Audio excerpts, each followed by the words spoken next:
Hey, this is Andrew Abyss. This is the Level 7 News. How you going? Just one of my viewers on my channel said that he or she had a friend in Tokyo, and others have said they have friends and family in Japan. And this person asked me, "Oh, what's going on in Japan? What's going on in Tokyo? Is it really that dangerous?"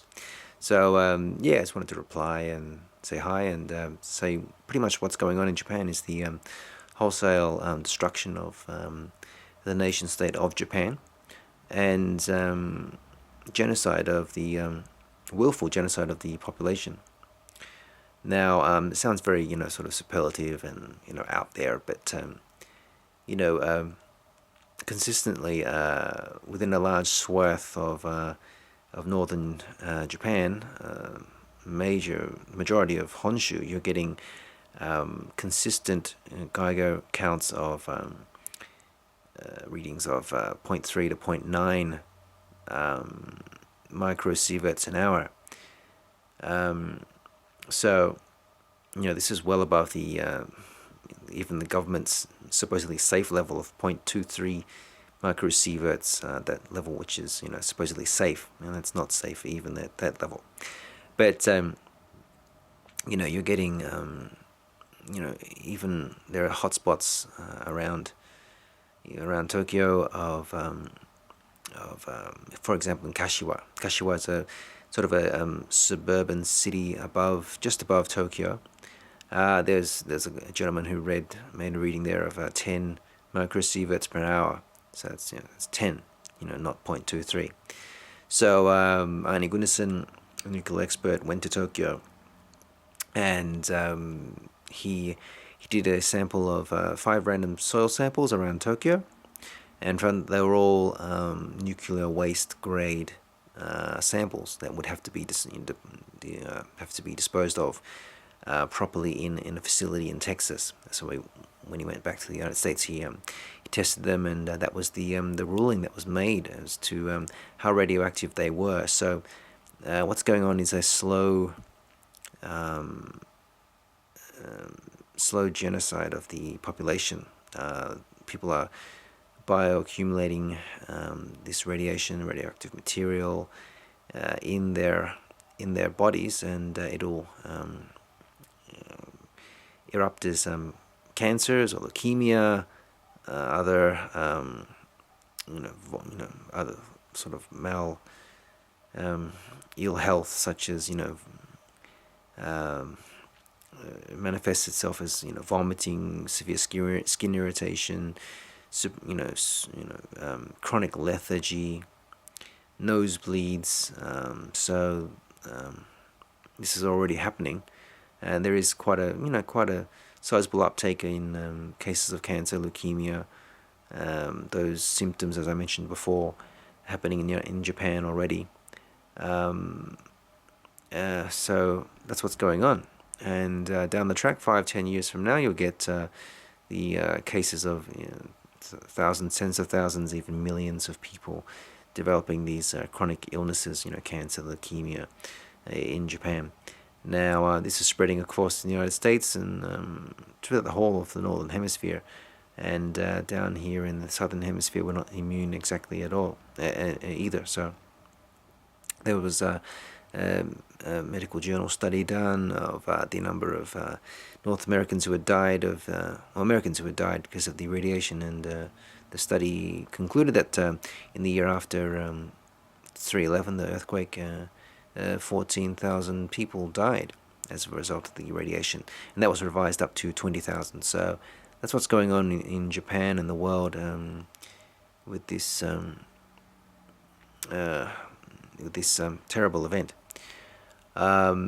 So what also is going on is major denial of the seriousness of the situation from people even in Japan. I can attest to a lot of my friends who just carrying on as if everything's normal. A friend of mine who does go to Tokyo now and then, she said that she can't believe that people think the water is safe, and they're sort of just understandably wanting to get on with their lives, but they're outright dismissive of the level of danger. You do have, quite a few people who are genuinely worried, but for the most part, people just do not want to know. This is not limited to Japanese. It's the foreign or gaijin community in Japan. A lot of my friends who are non-Japanese.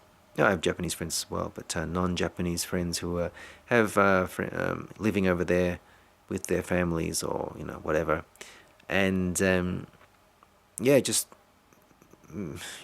talking, Facebooking, emailing as if I went to this concert, blah blah blah. I saw this celebrity, and yeah, it's just, I don't want to say disturbing, but it's close to it because we care about these people.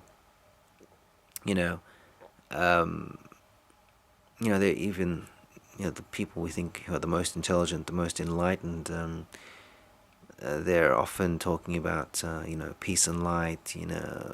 Attract positive things and to yourself, and live your life to the fullest. And then those are all important messages. But this is you're in a radioactive cauldron. These people need to get out of there. It's hard to say, but that's for me what is going on. And with reactor 4, there's 85 times the amount of cesium that was in Chernobyl, threatening to be released. Alongside the 3 partially melted or fully melted down reactors already in a stricken state, releasing radiation to the northern hemisphere. There's just a very dark clouds hovering over Japan, and it's already in a stricken state.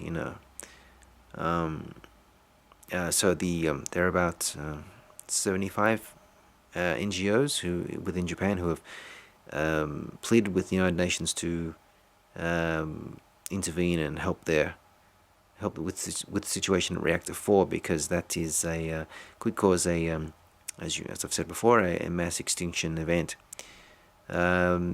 So just an aside with the when you're reading radiation on a Geiger counter, you're getting readings of 0.1, 0.3, 0.9 microsieverts an hour, whatever it may be. That's very useful, but as Dr. Chris Busby has pointed out, those Geiger counters cannot measure what's known as hot particles. Now, these are microscopic radioactive particles that are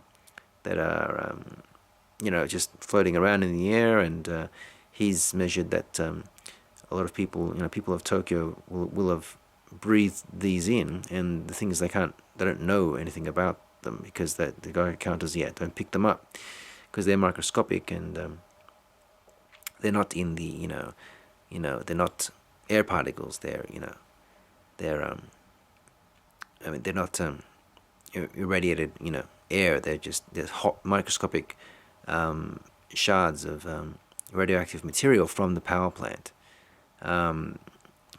So when these lodge in in the body, they create cancers. So people may think they're getting readings of 0.1 microsieverts an hour, supposedly safe level, and they already have these hot particles in them. So all these Geiger counters, if they're picking up low rates of radiation, even high rates, the value of measuring that radiation has its merit, but it's in other ways it doesn't, because because of these hot particles that have been picked up all around Tokyo, northern Japan. So just the case for getting out of there is couldn't be stronger. Also, there hasn't been very many, but a couple of people have commented on my videos saying that I'm being alarmist, and it's sort of a social ill that I'm spreading this paranoia. I would implore you to give us your reasons, evidence, or even speculation that this situation in Japan is not meriting panic or countermeasures or leaving the country. I would love, absolutely love, for myself and others like me, Chris Busby, Hani Gunderson, to be absolutely wrong and paranoid about what's happening in Japan. I would love that. I'd go back to Japan and Tokyo, Osaka in a second, and see all those places I love.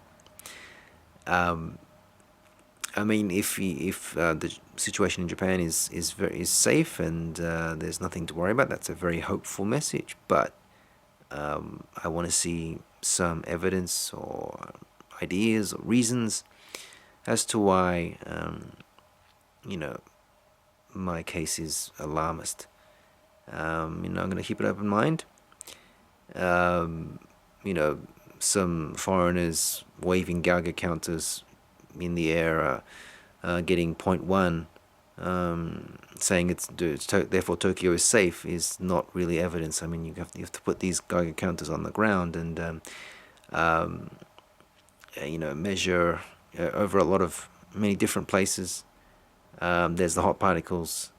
There's the radioactive soil that accumulates the water table.